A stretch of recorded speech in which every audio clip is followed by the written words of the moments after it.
কোরআন শরীফের এই আয়াত জানে না, ওই যুগে আল্লাহ রসুলের সাহাবিগণের মধ্যে, তাবেঈগণের মধ্যে, তাবেঈগণের মধ্যে এমন একটা লোক ছিল না যারা কোরআন শরীফের এই আয়াতটুকু কি জানে না। তাহলে বোঝা গেল ওই যুগের সকল মুসলমানেরাই, বর্তমান যুগে তো অনেক মুসলমান আছে কোরআন শরীফ পড়তে জানে না, আছে না এরকম? কোরআন শরীফ পড়তে হবে, পড়া শিখতে হবে। এই কিতাবের নাম কোরআন। কোরআন শব্দের বাংলা অর্থ হলো যাহা বহুবার তেলাওয়াত করা হয়, পাঠ করা হয়, একবার, দুইবার, তিনবার, পাঁচবার, সাতবার, 10 বার, 15 বার, 100 বার, 1000 বার। এরপরও এই কিতাবের পাঠ কোনোদিন বন্ধ হবে না। একজন ব্যক্তি এইভাবে এই কিতাবকে তেলাওয়াত করতে হবে। যারা এই কিতাব তেলাওয়াত করতে জানেন না তাদের উদ্দেশ্যে আপনি কোরআন শিক্ষার শুরু করে দেন। এলেম শিক্ষা করার জন্য কোনো বয়স লাগে না। এলেম শিক্ষার জন্য কি কোনো বয়স লাগে না। কথিত আছে এরকম যে উতলুবুল ইলমা মিনাল মাহদি ইলাল লাহাদ, তোমরা জ্ঞান লাভ করো, এলেম শিক্ষা করো দুলনা থেকে। মাহাদুন মানে দুলনা, ছোট ছোট লোকদেরকে, মানুষদেরকে দুলনার মধ্যে শোয়া ঝাঁকা দেয় না, এইভাবে, এটাকে মাহাদ বলা হয়। ওই দুলনা থেকে শুরু করে ইলাল লাহাদ, ইলা অর্থ পর্যন্ত, লাহাদ মানে খাটকি। মানুষ কবরে নামায় খাটকি দেয় না, এর উপরে মাটি দেয়। দোলনা থেকে কবরের খাটকি পর্যন্ত সময়ের ভিতরে তুমি কি এলেম শিক্ষা করো, সেই এলেমটা হচ্ছে ধর্মীয় এলেম।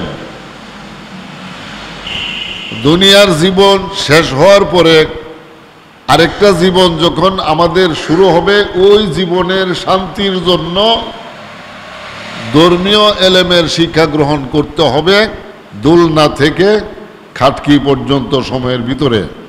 তাহলে আমরা তো এখানে যারা বসলাম, আমরা তো খাটকি থেকে এখনো অনেক দূরে, নাকি? খাটকির কাছাকাছি আমরা বলতে পারি যে লোকেরা বিছনা শুয়ে পড়ল, আর কোনোদিন দাঁড়াবার কোনো সম্ভাবনা নাই। আছে না এরকম মানুষ এই দুনিয়াতে? আমরা ওদের থেকে অনেক দূরে আছি না? তাহলে আমাদের এলেম শিক্ষার বয়স কি শেষ হয়ে গেছে না রয়েছে? কোরআন শরীফ শিক্ষা করতে হবে প্রত্যেকটা মুসলমান। আপনি যখন আল্লাহর কোরআন শিক্ষা করার জন্য সিদ্ধান্ত নিবেন, এই কোরআন শিক্ষা করা অবস্থায় যদি আপনি মৃত্যুবরণ করেন, আপনি কোরআন শরীফ শিখতেছেন। এখানে আমাদের এলাকায় এক মুরব্বী মানুষ ছিল, মানুষে ডাকতো মাহুল্লা বুড়িয়া, মোরালি ব্যস্ত গ্রামে হাইটা, সুমান মেস্তুরির দাদা। মাথার চুল থেকে দাড়ি পর্যন্ত সব সাদা হয়ে গেল, সমস্ত কিছু চুল দাড়ি সব সাদা হয়ে গেছে।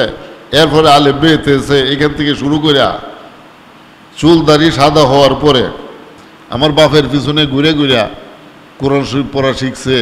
আমার মনে হয় মৃত্যুর আগে অন্তত 20-25 খানা খতম দিয়েছেন এই মুরব্বী লোকটা কোরআন শরীফ শিক্ষা করিয়া।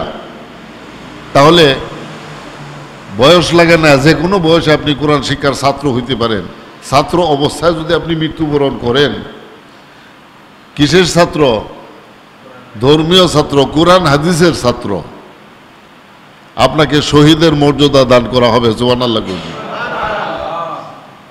শহীদ বলা হয় যে সমস্ত লোকেরা ধর্মীয় যুদ্ধে নবী এবং নবীর তরফ থেকে নিযুক্ত ব্যক্তি এবং ইমামগণের হুকুমে বিধর্মীদের বিরুদ্ধে যুদ্ধে অংশগ্রহণ করে এবং ওই যুদ্ধে যে মৃত্যুবরণ করলো, নিহত হলো, ওই সমস্ত লোকদেরকে শহীদ বলা হয়।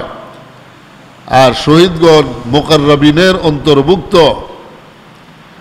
শহীদগণকে কোনো হিসাব নিকাশ দিতে হবে না। তাহলে আপনি যুদ্ধ করলেন না, কাফেরের হাতে অস্ত্রের আঘাতে মৃত্যুবরণ করলেন না, শুধু কোরআন শরীফ শিক্ষার ছাত্র হিসেবে আপনি দৈনিক দরকার নাই, আপনি একটা স্কুলে ভর্তি হন এরকম যে স্কুলে মাস্টারি করব আমি, সপ্তাহে একদিন আপনি বসেন কোরআন শরীফ শিক্ষার জন্য 2 ঘন্টা সময় নিয়ে, সপ্তাহে একদিন কি বসা সম্ভব না?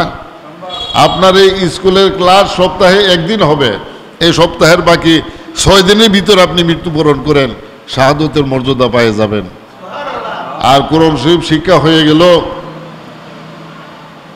যে মুসলমানগণ কোরআন শরীফ শিক্ষা করা ছাড়া, কোরআন শরীফ তেলাওয়াত করা ছাড়া, কোরআন শরীফ সূরা ফাতিহা থেকে সূরা নাস পর্যন্ত খতম করা ছাড়া যদি মৃত্যুবরণ করে, আর আল্লাহ তাআলা তাকে জিজ্ঞেস করলেন, আমি তো এই কিতাব দান করেছিলাম পড়ার জন্য, কারণ কিতাবের নামই কোরআন, কোরআন অর্থই পড়া, পাঠ করা, কেন তুই পড়লে না?